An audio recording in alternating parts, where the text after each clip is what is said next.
For my thoughts on all the latest happenings in the NFL in a completely relaxed, unscripted format, be sure to check out my channel, JG9 News.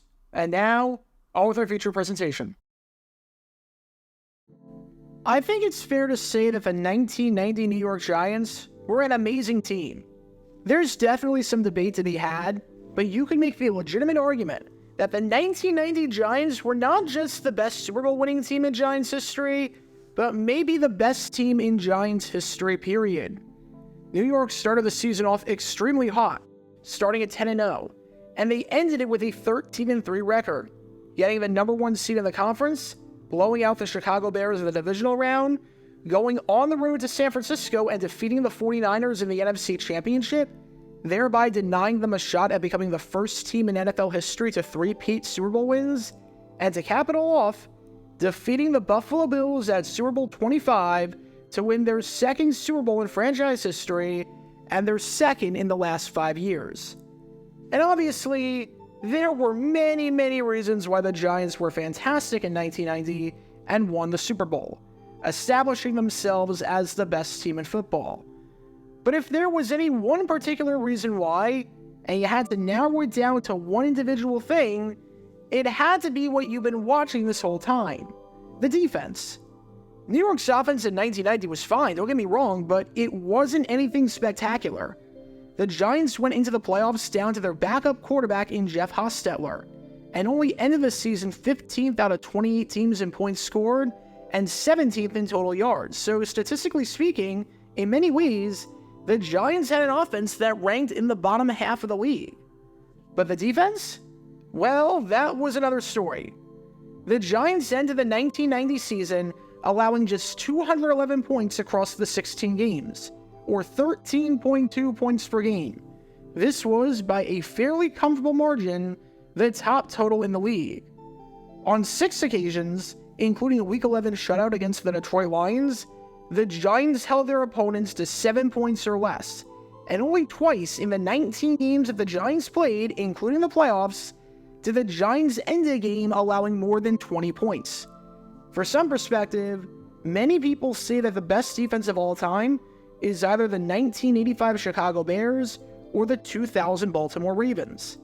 Well, the 1985 Bears had 3 such games, and the 2000 Ravens had 2 such games. So the Giants are right in line, and in the case of the Bears, even better in that department. The Giants, simply put, kept teams off the scoreboard, and the defense was so good that by the end of the season, 3 players would receive Pro Bowl honors, with nose tackle Eric Howard, linebacker Pepper Johnson, and linebacker Lawrence Taylor getting the nods. Safe to say, the 1990 Giants were one of the greatest teams ever. And if you want to learn more about some of the greatest teams, greatest players, and greatest coaches in the history of the NFL, then this is the place for you, because we talk about all things NFL history all the time on this channel. So if you like that sort of stuff, be sure to hit that like button down below, subscribe, and turn on notifications so you don't miss a single video that we post on the channel. Thanks in advance for your support as we try and hit 60,000 subscribers. And the man in charge of that defense? Well, that was none other than this man right here, defensive coordinator Bill Belichick. The 1990 Giants Super Bowl run does not happen without Belichick. His game plan to stop the vaunted Buffalo Bills offense, as in a team that dropped a 50-burger at the AFC Championship against the Raiders just 2 weeks before, is widely regarded as one of the greatest defensive game plans of all time. We all know how good Belichick is. He's a tactical genius and a defensive mastermind, and he was so good that he became the head coach of the Cleveland Browns in 1991, shortly after the 1990 season ended, with his stock and his valuation at an all-time high. Heck, I've talked about how good he was during that 1990 season and his incredible defensive game plan in their divisional round blowout against the Chicago Bears, which you can learn more about by clicking the card in the upper right corner. However, as good as Bill Belichick was manning the defense, he was not perfect. In fact, even though he might have been the primary reason why the Giants won the Super Bowl, he was also this close to being the primary reason why the Giants never go on that run in the first place. Because during Week 3 of the 1990 season, In a game against the Miami Dolphins, Bill Belichick did something so stupid as the defensive coordinator of the team that nearly jeopardized the team's entire season, that nearly 3.5 decades later, we need to take a look at and take a deep dive into today. Because this is the story behind what might just be, considering the circumstances, the dumbest Bill Belichick moment that you've never heard of before. Before I talk about the actual incident in question, and how Belichick almost destroyed New York's season before it even got off the ground, we need some context to understand the game at hand, how the game itself was going, and the player involved in the story that really makes this a head-scratcher beyond belief. It's September 23rd, 1990. It's week 3 of the NFL season, and we've got a big interconference game on our hands over at Giants Stadium between the New York Giants and the Miami Dolphins, in what is, somehow, because of the weird way the schedule worked back then, the first meeting between these teams since 1972. Seriously, it had been nearly 2 decades since these teams met and squared off against each other, so there was an entire generation of fans seeing this matchup for the first time in their life. Besides the bizarre nature of the game from that regard, this was a big game for the Giants. Not just because it was a great test for the Giants going up against one of the best quarterbacks in football in Dan Marino, but because this game gave them a chance to start the season 3-0 and really put their stamp on the division. The Giants already had a 1-game lead on everyone in the NFC East, so if you could possibly extend it to 2 games, especially considering the fact that in 1989, of the 5 teams to start the year off 3-0, all but one of them made it to the playoffs, yeah, that would be a really good thing. And the good news for the Giants was that during this game right here, their defense absolutely came to play, and they were taking care of business, making Miami's life offensively a living nightmare. Again, the Giants weren't going up against some crap offense. Dan Marino is no slouch, we all know that. But on this day, he absolutely looked like one, because with just 15 seconds left in the contest, the Giants were in complete control and were about to win the game, as they led it by a score of 20-3. When I say that Miami's offense got nothing going on this day, as you can tell from all of these defensive highlights, or offensive lowlights if you're a Dolphins fan or a glass half empty kind of person, I mean it. Miami finished the game with just 7 first downs and 158 yards of total offense. That was it. The Dolphins turned the ball over 3 times. Miami only held onto the ball for 19 minutes and 42 seconds, meaning that New York had over 40 minutes of possession, controlling the ball for 2/3 of the contest. The Dolphins had just 39 rushing yards, and they got nothing going through the air, because Dan Marino looked like a shell of himself on this day, as Marino finished the game going 14 for 30, completing 46% of his passes with 115 yards, no touchdowns, 2 interceptions, and a passer rating of 29.2, which is worse than if he did nothing but spike the ball into the ground on every single play. In fact, he was so bad that by this point in the contest, with Miami having the ball in their own territory down by 17 points with 15 seconds left, Marino was benched and was pulled for their backup quarterback. Safe to say, New York's defense was dominating Miami in every sense of the word. And one of the players contributing to that? Well, that was this man right here, the great Lawrence Taylor, who you can learn more about by clicking the card in the upper right corner. I'd be here all day if I talked about how great of a player LT was, so I'm just going to keep it super brief and hopefully you get the gist of it. By this point in his career, Taylor could have never played another snap, and he would have gone into the Hall of Fame on the first ballot as one of the greatest players of all time. Bill Belichick called him the greatest player he ever coached. By this point in his career, he played 9 seasons and made it to the Pro Bowl 9 times, being named an AP First Team All-Pro 8 times and a Second Team All-Pro the other year. His worst season, he was a Second Team All-Pro. He had 113.5 sacks. He had 3 Defensive Player of the Year wins under his belt in 1981, 1982, and 1986, and he was named the MVP of the league in 1986, a feat that is almost impossible for a defender to win, being, as of this video, the last defender to ever win MVP. Especially since this is a quarterback-driven award now, we might never see another defender win this award. Long story short, Lawrence Taylor was really freaking good. And the Giants knew that if they wanted to have any chance in 1990 at going on a deep playoff run, that they needed Lawrence Taylor to play at a high level, just like he had throughout the 1980s.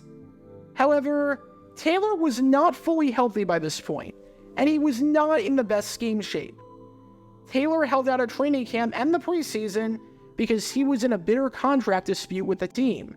And while Taylor did eventually sign a contract, getting a 3-year deal to become the highest paid defender in the NFL, he only signed that deal on September 5th, as in a few days before week 1.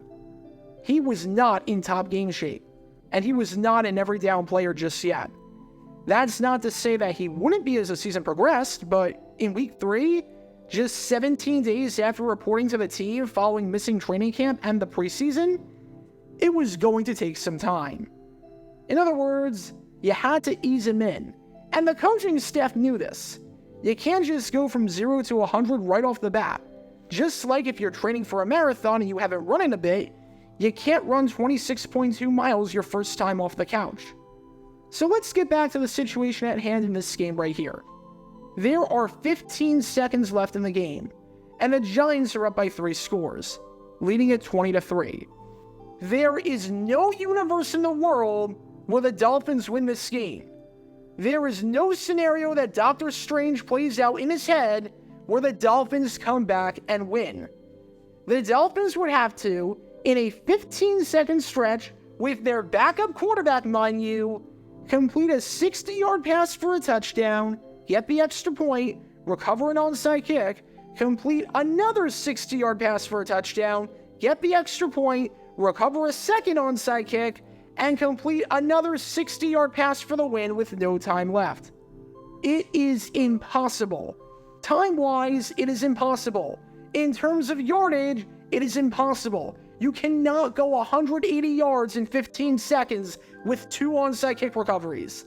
I don't think I'm saying anything crazy here when I say that at this point in the contest, the Giants have won the game. Heck, even the Dolphins put in their backups and took out Marino. They knew this one was over. They were waving the white flag. So based on everything I've said and laid out, I think it goes without saying that Lawrence Taylor should not be in the game right now. He is not in tip-top game shape just yet, and the game is over. Nothing good can possibly come from having Lawrence Taylor in the game right now. And with all that in mind, take a wild guess as to what happens on the final play of the game. Home that rallies and just finishes 5th, but 8 lengths back. It's the Giants' day, and they're going to finish it up as Saquels throws an underhanded pass to Jensen, and Jensen gets to the 47-yard line. Lawrence Taylor limping at the end of that play. He's grabbing the back of his leg, so we'll just have to see. That's where a hamstring is pulled. But he was fatigued on the sideline. Then Cole had to go back in the game. Here is that final play effort by Taylor. You saw his right leg give away a little bit there. He may have pulled it just a little bit. And that certainly would end the day on a negative note, depending on its seriousness. Bavaro, however, injured early, came back. Taylor, well, they say just a little spit in that, rub it on that leg, and he'll be ready to go next week. So the Giants are 3-0, and impressively, well, maybe more serious than we thought. 20-3. Let's go to Bob Costas. Good job, Giants. Good freaking job. You won the battle, but you may have just unnecessarily lost the war. Because instead of being able to celebrate the win, you got to worry about Lawrence Taylor, I don't know, the best defender in football, being out of action. And after the game, all the talk was, understandably, about why this happened. Why was an out-of-shape Lawrence Taylor in a 3-possession game with no time left in a completely meaningless scenario with the game decided and the Dolphins waving the white flag? The answer to that? Bill Belichick. When head coach Bill Parcells was asked about that play and why this man right here was out there, Parcells said, "That's a good question. I can't think for everyone around here. So this was clearly not Parcells' doing, this was Belichick's doing. Especially because Belichick defended the decision in the most peculiar way afterwards, saying, "We kicked a field goal a few seconds earlier. If that field goal had been blocked and returned for a touchdown, it would have only been a 7-point lead." But what the heck does that even mean? That didn't happen. You were up by 17. You weren't up by 7. You had a freaking 17-point lead. You answered the question and justified it by creating a bizarre hypothetical that didn't exist? Why? That's like if I have Patrick Mahomes in the game up by 49 points and he gets hurt. And my justification why I did that afterwards is, well, if we didn't score those previous 3 touchdowns, it would have been a 28-point game. And there were 2 moments where we could have been called for pass interference in the end zone, but we weren't. But if the refs called it, it would be a 14-point game. And at that point, it's up in the air. And you're not going to bench Mahomes in a 14-point game, right? No. So get off my back. This decision made sense. How? How does that make any sense whatsoever? This might be, quite possibly, the dumbest reasoning I've ever seen a coach give for doing something. To the point where I genuinely can't believe it came out of Bill Belichick's mouth of all places. I would have thought Rich Kodai or Adam Gase or someone along those lines. But Bill Belichick? I kept Taylor in the game because it could have been a 7-point game, even though it was a 17-point game? Genius. Absolutely genius. Because this is New York, someone pressed Belichick on the matter a second time. And Belichick, probably realizing the grave he just dug himself, said, "No comment." Probably should have just said it the first time, Bill. Probably should have just said it the first time.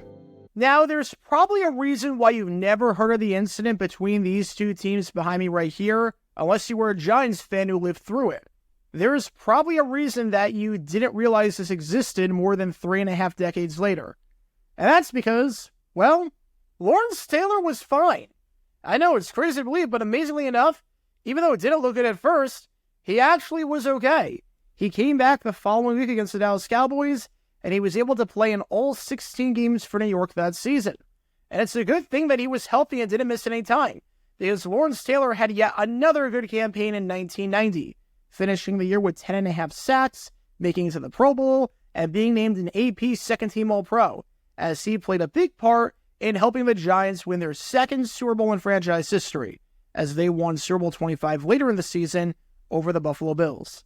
Safe to say, with the game between these 2 teams behind me right here and the ending of it, the crisis was averted, and the Giants dodged a massive bullet. Obviously, it all worked out in the end for the Giants with this man right here. Lawrence Taylor didn't miss any time, somehow, and the Giants played incredibly defensively as a result. But we were this close to the 1990 season for New York never happening because of a massive act of stupidity on Bill Belichick's part. Every great coach is going to have moments where they have a brain fart and completely screw up. Even guys like Bud Grant make dumb decisions, and you can learn more about that by clicking the card in the upper right corner. And this was arguably the dumbest one that Belichick made that doesn't get talked about at all 3.5 decades later. Safe to say, the Giants dodged a bullet here. They dodged a massive bullet. Because on this September day in 1990, thanks to a boneheaded decision by Bill Belichick on so many levels, LT was almost history. Get your official Jaguar Gear 9 merchandise by going to jj9shop.com, and be sure to like and subscribe, as it really helps the channel out a lot. Join me every Wednesday night where we'll play NFL Trivia for cash prizes at 9 p.m. Eastern over on Twitch. To learn more about the history of college football, subscribe to Jaguar Gator 8. To learn more about the history of Major League Baseball, subscribe to Jaguar Gator 7. Also, special thanks to all of our Patreon supporters for helping out the channel. Your support is greatly appreciated. See how you can become a patron and request future video topics in the description below.